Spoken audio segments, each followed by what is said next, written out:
नमस्कार, मैं हूं आशीष चित्रांशी और आप देख रहे हैं the news launcher. Rajasthan High court के चीफ जस्टिस मुश्किलों में घिर गए हैं। एक्टिंग चीफ जस्टिस हैं, कार्यवाहक चीफ जस्टिस। जिस तरह के आरोप लगे हैं चारों तरफ से, जस्टिस शर्मा पकड़े गए हैं।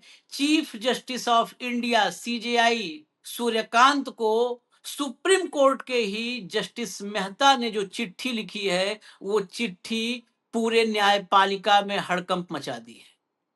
चिट्ठी में जस्टिस मेहता, सुप्रीम कोर्ट के जस्टिस ने सीजेआई को लिखा है कि तत्काल राजस्थान हाई कोर्ट के acting chief justice justice Sharma को उनके पद से हटा दिया जाए। आगे और ज्यादा इस मांग का विस्तार जो जो चिट्ठी में है आरोपों के साथ, उसमें और विस्तार दिया गया है कि उन्हें राजस्थान से बाहर भेजा जाए, राजस्थान में उनको न रहने दिया जाए। सुप्रीम कोर्ट के जस्टिस मेहता ये चिट्ठी आखिर क्यों लिखी, इसके पीछे क्या वजह है? चर्चा ये भी है, जयपुर में बातचीत करने पे पता चला कि कुछ अलग अलग बेंच जोधपुर में, राजस्थान हाई कोर्ट जोधपुर में स्थापित है, उसकी बेंच है, जयपुर बेंच है, जैसे इलाहाबाद हाई कोर्ट की लखनऊ बेंच है। मेरठ में बेंच की मांग हो रही है, तो वैसे ही ये बेंच के महत्वाकांक्षाओं का टकराव है, प्रभुत्व का टकराव है। इलाहाबाद हाई कोर्ट कभी भी मेरठ बेंच के पक्ष में इलाहाबाद हाई कोर्ट नहीं खड़ी होती। जब भी मेरठ बेंच की बात होती है तो इलाहाबाद हाई कोर्ट में स्ट्राइक्स शुरू हो जाती हैं, क्योंकि न्यायपालिका में भी, जो एक न्यायपालिका भी एक प्रोफेशन है, जो एक बहुत बड़ा व्यवसाय है, उसमें तत्काल मंदी आ जाएगी इलाहाबाद में।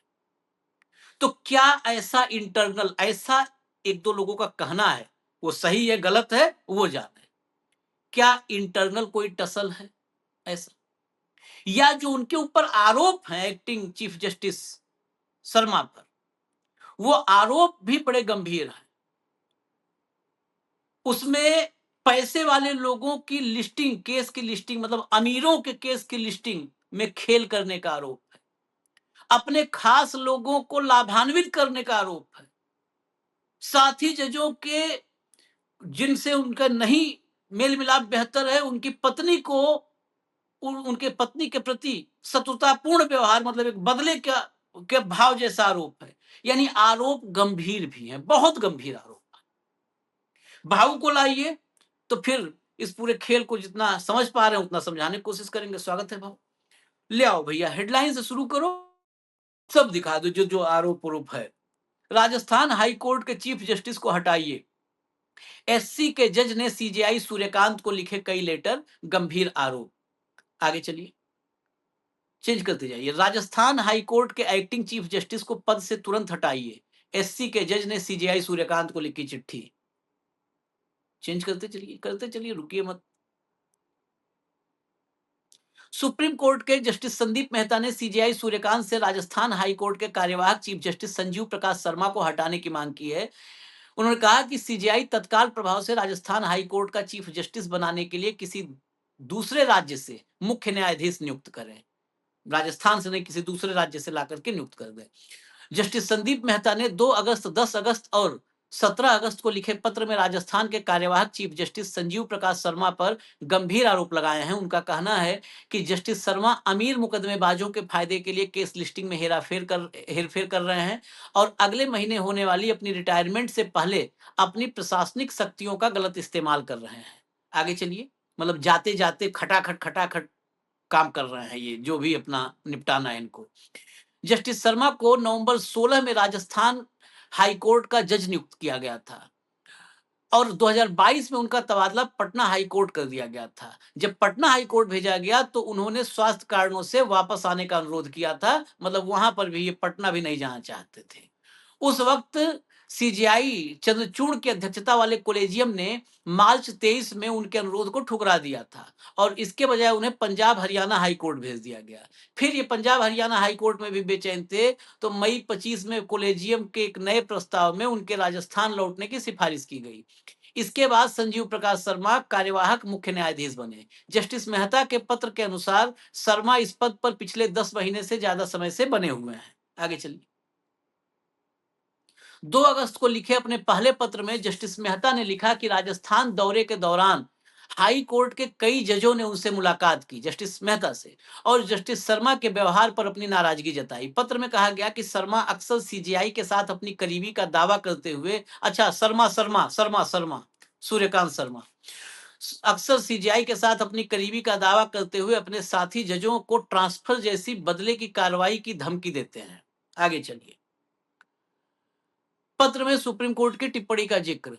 जस्टिस मेहता के पत्र सुप्रीम कोर्ट की हालिया टिप्पणी पर आधारित है, जो सीजेआई सूर्यकांत और जस्टिस बागची की बेंच ने एक अलग मामले में की थी, जिसमें उन्होंने रिटायरमेंट से ठीक पहले जजों द्वारा बाहरी कारणों से आदेश पारित करने और रिटायर होने से पहले छक्के मारने की कोशिश करने के बढ़ते चलन की ओर इशारा किया था।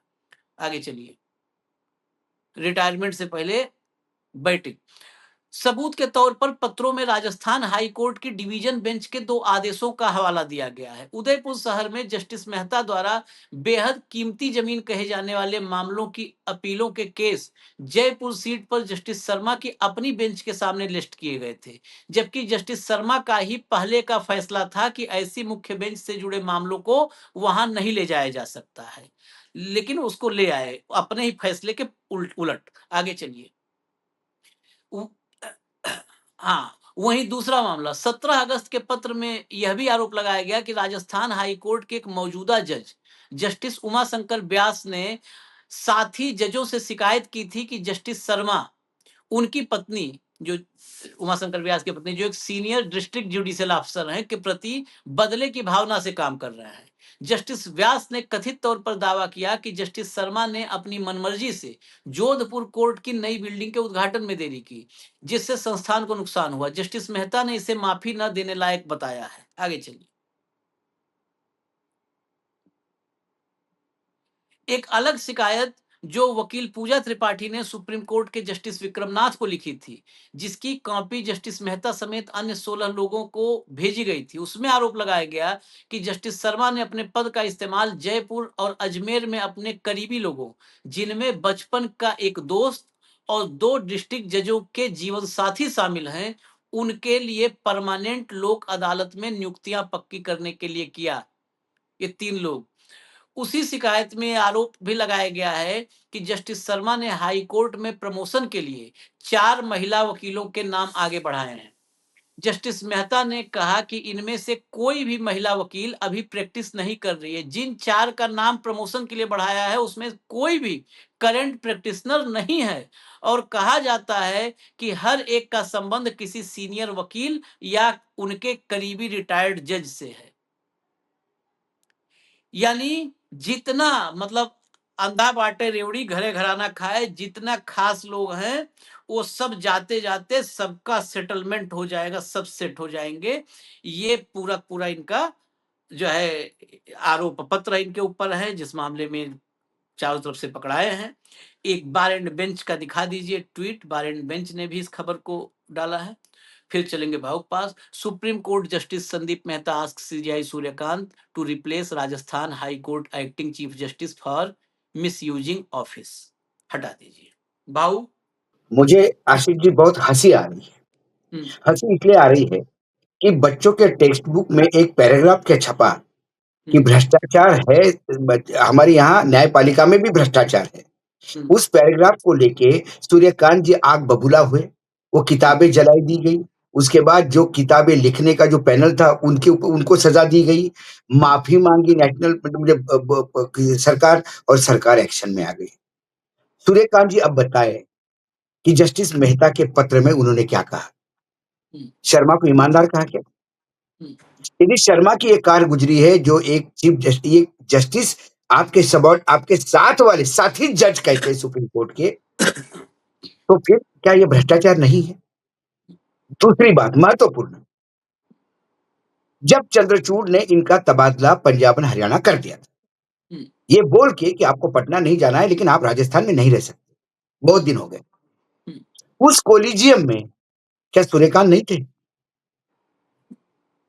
सीनियरिटी से तो सूर्यकांत होने चाहिए उस कॉलेजियम में। रहे होंगे, पक्का रहे सीनियर होंगे, मोस्ट पक्का। सीनियर मोस्ट 5 रहते हैं, हाँ, सीनियर मोस्ट हाँ, 5। हाँ, तो भाई पक्का। उसके बाद भूषण आ गए, भूषण के बाद आप आ गए। संजीव खन्ना और फिर ये। संजीव खन्ना, ये तो पहले 5 में तो थे आप। हाँ, तो क्या हाँ। उस कॉलेजियम में आपने डिफेंड किया था उनको? तब आपने पंजाब और हरियाणा उनका करवा दिया। और जैसे ही आप चीफ जस्टिस बने, आपने उसी कॉलेजियम का निर्णय बदला जिसमें आपने उनका तबादला पंजाब और हरियाणा किया। ये जवाबदेही सूर्यकांत की है, ये बताएं कि उन्होंने क्यों तबादला किया पंजाब और हरियाणा का। क्यों लोकल आदमी को जो राजस्थान से वकीली से उठा है, वो क्यों वहां जज बनता है? क्या क्लैश ऑफ इंटरेस्ट नहीं हो सकता? कई फैक्टर्स है। भ्रष्टाचार सभी पूरे देश की जुडिशरी में है, हम दावे के साथ कहते हैं। हम तैयार है करने के लिए। आज एक पत्र आया तो आपको, जब एक सुप्रीम कोर्ट में गुजरात का एक 50 लोगों को सुपरसीड करके जो आप एलिवेट कर रहे थे, तब आप ही के नागरत्ना जी ने पत्र लिखा था। क्या आपने उस पत्र का कॉग्निजेंस लिया था? क्या आप तब साथ में नहीं थे? आप भी कलीजियम में थे। तब मेहता कहाँ गए थे? आज मेहता लिख रहे हैं, तब मेहता ने आवाज क्यों नहीं उठाई? जुडिशरी क्लीन चाहिए तो। इसमें कई एंगल। राजस्थान में परंपरा रही है जोधपुर और जयपुर के झगड़ों की। सारे सुप्रीम कोर्ट में मैक्सिमम जो राजस्थान से जजेस आए वो जोधपुर से आए। एक शर्मा ने एक किसी को टर्मिनेट किया, सबॉर्डिनेट जज को, लोअर कोर्ट के। उससे बवाल हुआ है बहुत, क्योंकि वो जोधपुर लॉबी से जुड़ा हुआ था। मैं ये नहीं कहता, शर्मा ने बाकायदा जो उन्होंने कहा, अब सुप्रीम कोर्ट ने कहा कि रिटायरमेंट के पहले छक्का मारता है, देख लेना चाहिए। तो आपने ये देखा कि राम मंदिर का मुका मुका जो रिजल्ट दिया, उसके बाद क्या छक्का मारा गया? राज्यसभा चले गए, गवर्नर चले गए। ये सिर्फ हाईकोर्ट के लिए क्यों कहते हो रिटायरमेंट के पहले छक्के मारते? सुप्रीम कोर्ट क्या करता है रिटायरमेंट के पहले? कभी बोला है किसी को? आप सिर्फ टिप्पणी करते हैं। आपने एक्शन ली? आपने कुछ एक एक कोई रूल बनाया कि रिटायरमेंट के 1 साल में आप कोई बड़े मुकदमे नहीं लिखेंगे, सारे सबॉर्डिनेट को जाएंगे? क्या ऐसा कानून बनाया? सिर्फ आप लिप सर्विस करते हैं। आज कम से कम मेहता जी के पत्र से जुडिशरी कितनी घटिया लेवल पे पहुंच गई है, ये हो गया। यदि आपको कोई जज पसंद नहीं है तो उसके पत्नी को आप प्रताड़ित करते हैं। आप एक मेहता जी ने जो आरोप लगाया उसमें मुझे एक हास्यास्पद है। वो कहते हैं कि उन्होंने अपने साथी लोगों को, जो वकील ने पत्र भेजा कि अपने साथी जानकार जो अपने दोस्त है, उनको लोक अदालत में परमानेंट अपॉइंटमेंट कर दिया। यही आरोप लगाया ना एक वकील ने, जो मेहता जी उसका रेफर देते हैं। मेहता जी तब क्यों नहीं बोलते जब भूषण गवई अपने भांजे को सुप्रीम कोर्ट हाई कोर्ट में एलिवेट करता है? मेहता जी तब क्यों नहीं बोलते जब बीजेपी के स्पोक्सपर्सन को हाई कोर्ट में भेजा जाता है? अरे वो छोड़िए, सुप्रीम कोर्ट में कोलिजियम में होता क्या है? तू मेरे भाई को ले, मैं तेरे भाई को लेता हूं, तू मेरे बेटे को ले, तू मैं तेरे बेटे को भी लेता हूं। क्यों सुप्रीम कोर्ट में बाप भी चीफ जस्टिस और बेटा भी चीफ जस्टिस बनता है? क्या एक ही खानदान में क्या सारे जुडिशरी भरे हुए हैं, बाकी पूरा इंडिया खाली पड़ा हुआ है? आज सवाल कॉलेजियम सिस्टम में भी होना चाहिए। ये भाई भतीजावाद कैसा चलेगा? सभी दूर। पूरा जुडिशरी भ्रष्टाचार। मैं जोधपुर जयपुर का क्या झगड़ा है, मुझे हमको कोई लेना देना नहीं, लेकिन इस झगड़े के चलते यदि ये भ्रष्टाचार सामने आता होगा तो हम ताली बजाएंगे। ऐसे झगड़े होते रहने चाहिए और ये भ्रष्ट लोगों को सामने आना चाहिए। एक आदमी स्वास्थ्य का यदि हवाला देता है तो वो चीफ जस्टिस बनता कैसा है? एक्टिंग चीफ जस्टिस कैसा उस आदमी को बनाया जो स्वास्थ्य के हवाला देने से पाटना जा नहीं सकता? जो स्वास्थ्य नहीं है, जो स्वस्थ नहीं है, वो देखिए, न्यायदान का काम बहुत डिफिकल्ट है आशीष। न्याय देवता कहते हैं, हम उनको भगवान का स्वरूप मानते हैं। वहां आदमी पूर्ण रूप से फिट चाहिए, मानसिक रूप से, शारीरिक रूप से। जो आदमी शारीरिक रूप से बीमार हो वो न्यायदान कर पाएगा, इस पे मुझे 100% डाउट है। जो बोलता है स्वास्थ्य के कारण, रिटायरमेंट लेने के लिए बोल देनी चाहिए। जो भी बोलता है मेरे स्वास्थ्य के कारण रिटायरमेंट ले लो। ऐसा कौन सा स्वास्थ्य का कारण हो सकता है कि सिर्फ जयपुर में ही डॉक्टर है और वो डॉक्टर पटना में नहीं है? सिंपल सी बात है, मुझे बताइए। या पटना के सारे लोग जयपुर में ट्रीटमेंट के लिए आते हैं, ये बताइए मुझे। चंद्रचूड़ ने ठीक किया, कोई हेल्थ का नहीं, तुम पंजाब और हरियाणा में जाओ। पंजाब और हरियाणा से भी वापस जयपुर में क्यों आना चाहते हैं शर्मा जी? सवाल ये है, क्या शर्मा जी की दुकानदारी थी वहां पे जयपुर में? जो आरोप लग रहे हैं उसी हिसाब से तो दुकानदारी लगती मुझे। पैसे वाले केसेस अपने पास लेना, लैंड डील के केसेस अपने पास लेना।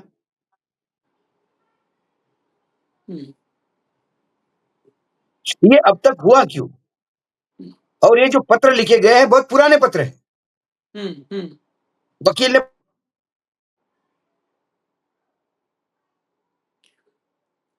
ये असल सबसे मेन इसके तह में जाएंगे आप। एक बात और भी ध्यान देने वाली थी। डिस्कनेक्ट हो गए भाऊ, ले आओ भैया जल्दी लाओ, नेटवर्क इशू है, बाहर रहने की वजह से होता रहता है। इसमें एक और इम्पोर्टेंट बात है जिसको हाईलाइट करने की जरूरत है। उसमें आरोप में यह आरोप भी है कि justice Sharma chief justice of India से अपनी करीबी का हवाला दे करके साथी जजों को धमकाते हैं। आशीष जी उसको, वो 1 मिनट 1 सेकंड आशीष जी, यहाँ पे हाँ, 1 सेकंड मुझे बोलने दीजिए। हाँ, उसको हवाला देने की जरूरत ही नहीं है। हाँ, बाकी साथी जज मूर्ख है क्या? राजस्थान के लोअर कोर्ट के जज, डिस्ट्रिक्ट जज मूर्ख है क्या? चंद्रचूड़ जैसे आदमी ने जिसकी बात नहीं मानी, सूर्यकांत उसको वापस लेके आता है हाँ, हरियाणा, तो ये क्या दिखाता है? हाँ, सूर्यकांत उनको हरियाणा पंजाब कोर्ट से वापस लाता है जयपुर, इसका मतलब उसका जुगाड़ है। हाँ, जिस कोलिजियम में सूर्यकांत होते हुए भी पटना की जगह पंजाब हरियाणा उनको भेजा गया था, हाँ, वो वापस जब लाते हैं तो नजदीकी हो ही जाती, सब दुनिया को कई जगह बतानी भी नहीं पड़ती उनको। लोग ही देखिए आशीष जी, कि यदि कल आपके चैनल में आपने, मैंने 10 बार कहा कि आशीष जी अच्छा आदमी नहीं है, फ्रॉड आदमी है, इसको मत यूज करो, फिर भी आप यूज कर रहे हो, तो पूरे ऑफिस में ये बताने की जरूरत नहीं आप उस आदमी के कितने नजदीक हो। सब लोग कहेंगे कि नहीं इसको खुश रखो, आशीष जी नाराज हो जाएंगे, आशीष जी का खास आदमी है, भाव ने 2 बार बोला फिर भी आशीष जी लेके आए, इसको बताना नहीं पड़ता। इसका वापस जयपुर में जाना ही सूर्यकांत जी का नजदीकी बताता है।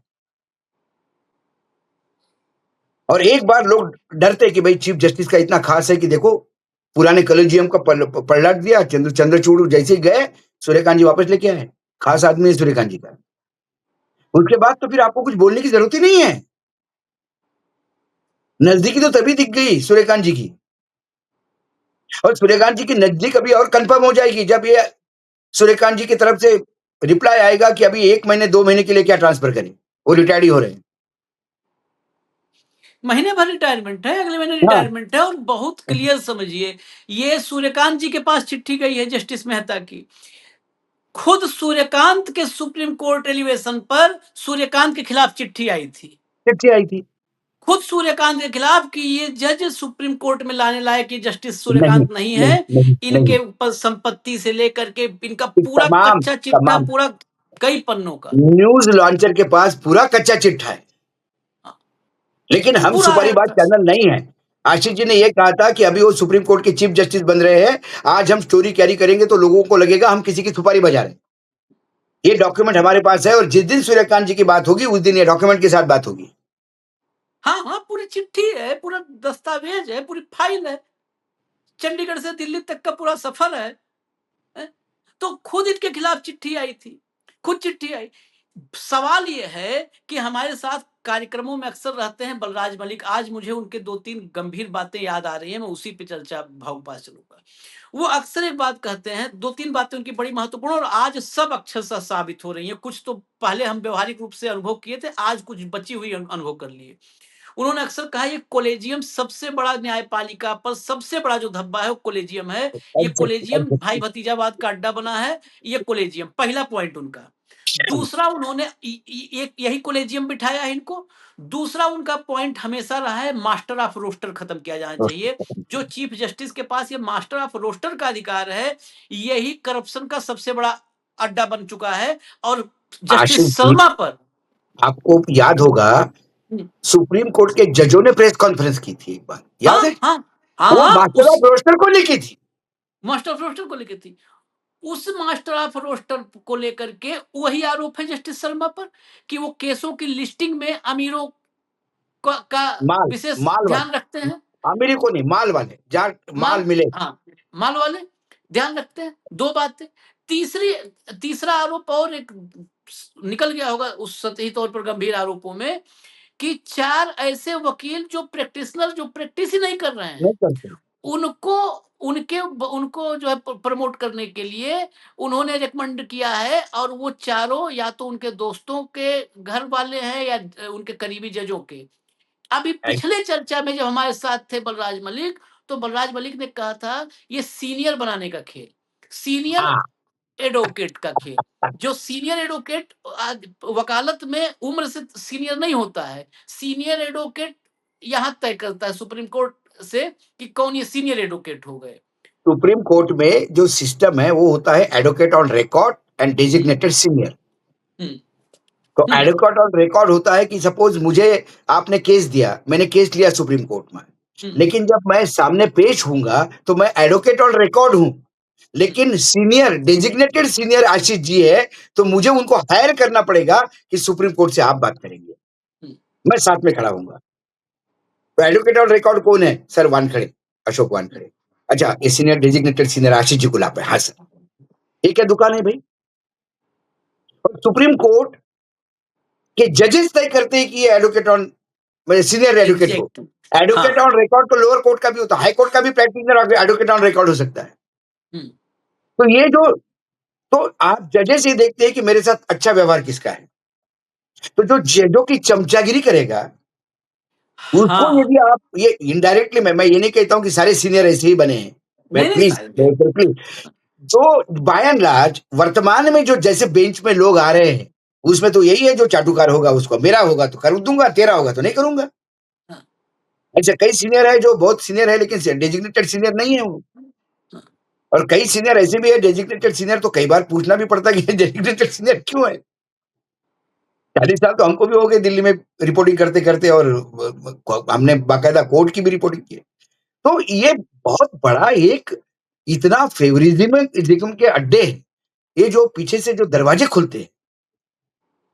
आज ये सिवाय एसपी शर्मा की बात नहीं है, लेटर मेहता ने लिखा, ये बात नहीं, चंद्रचूड़ क्या कंप्लीट करेगा जुडिस इससे भी कोई हमको अपेक्षा नहीं है। ये जुडिशरी का भ्रष्टाचार को नंगा करता है।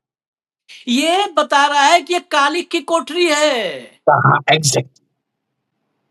ये और यहाँ इनको मेहता और शर्मा दोनों को आप किनारे कर दो, हटाओ किनारे दोनों कर को। दीजिए, उनको हटा दो, हमको कोई मतलब नहीं, जयपुर हम्म, जोधपुर दो छोड़ दीजिए।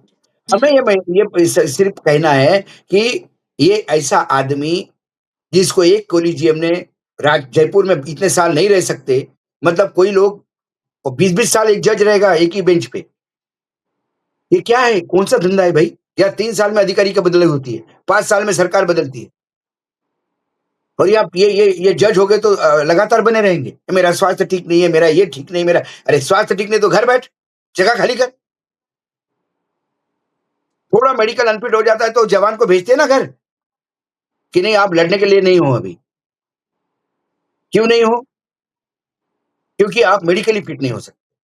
अच्छा आप बहुत एक अच्छे बात हो। और पाओ, एक बात और, ये कॉलेजियम किस काम की? सूर्यकांत पर ये चिट्ठी सूर्यकांत को लिखी गई है लेकिन सवाल सूर्यकांत पर ही ज्यादा खड़े हो रहे तो हैं। मैं बोल रहा एक्टिंग हूँ, चीफ जस्टिस क्यों 10 महीने से भाऊ, 10 महीने से 10 मंथ, 10 महीने से एक्टिंग चीफ जस्टिस क्यों?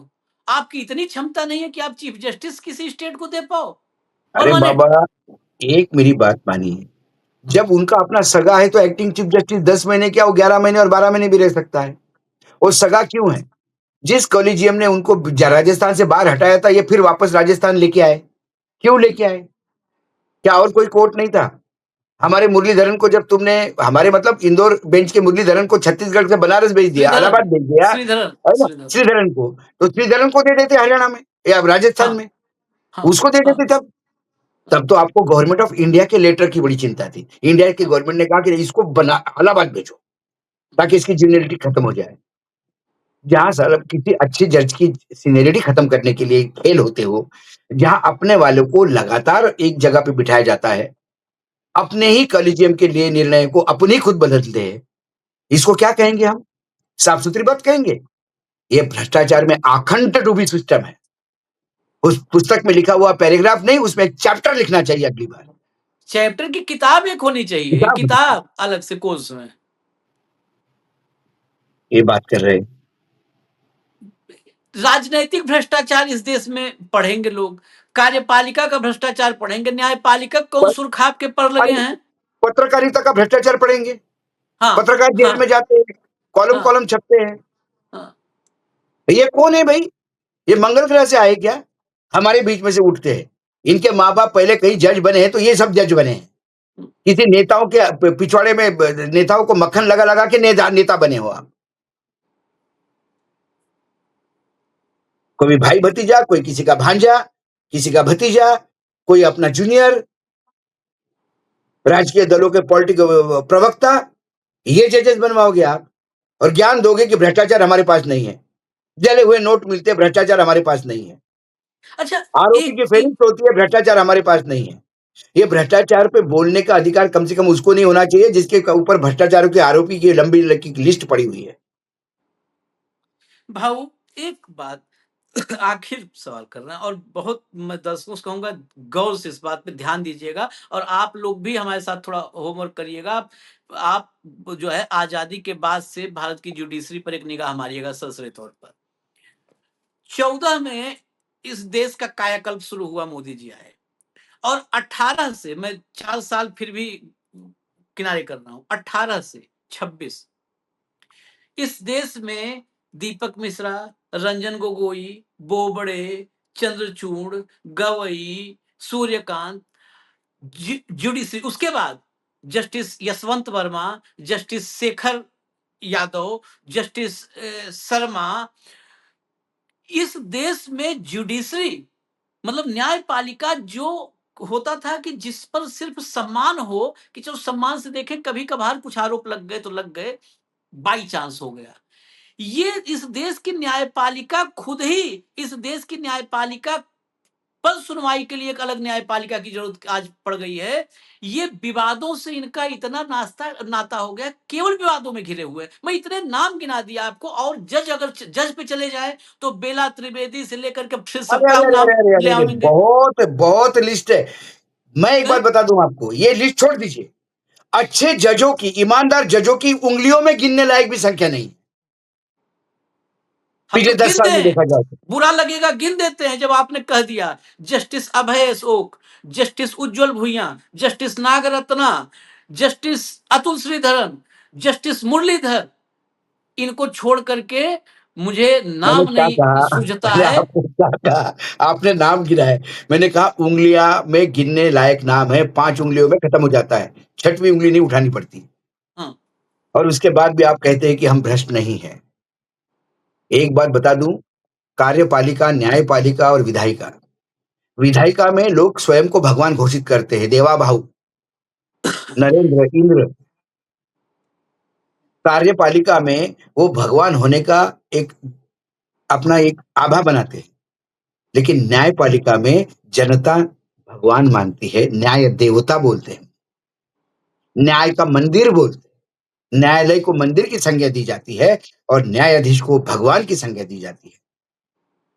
सबसे ज्यादा भ्रष्टाचार मंदिरों में ही हो रहा है आजकल। फिर राम का मंदिर हो या न्याय का मंदिर हो, आशीष,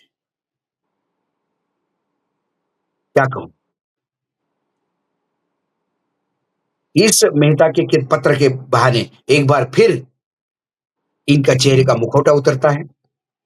एक बार फिर लोगों को न्याय देने वाले लोग कितने अन्याय करते हैं एक दूसरे पे, इसका पाढ़ा सामने आता है।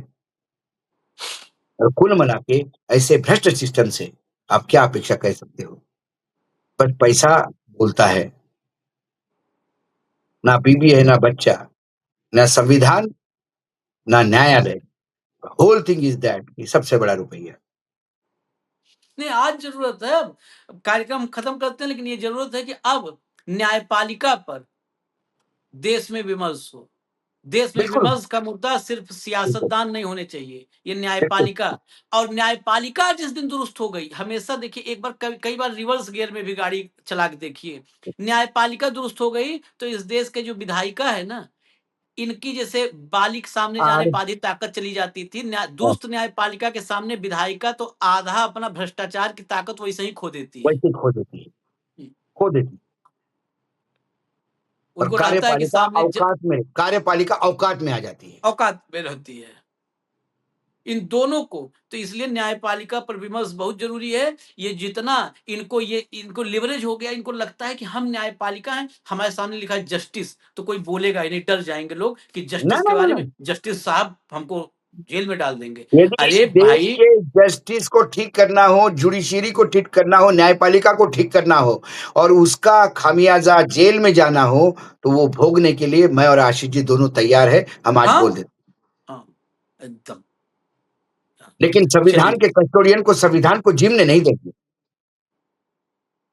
ये सब जुडिशरी में ऐसे से बहुत अच्छा हुआ, लेटर आया, ऐसे ही लेटर, ये लेटर के बहाने व्यक्ति को किनारे कर दीजिए, इस कालिक की कोठरी में घुसिए और यहाँ फिर चूनाकारी करना पड़ेगा, कालिक की कोठरी में फिर से चूने पोताई करनी पड़ेगी, सफेद पूरा चूना लगाना पड़ेगा, कालिक साफ करनी पड़ेगी। हमें इजाजत दीजिए और जो भी जिम्मेदार लोग हैं इस दिशा में कदम बढ़ाएं। धन्यवाद भाऊ, बहुत बहुत धन्यवाद, नमस्कार।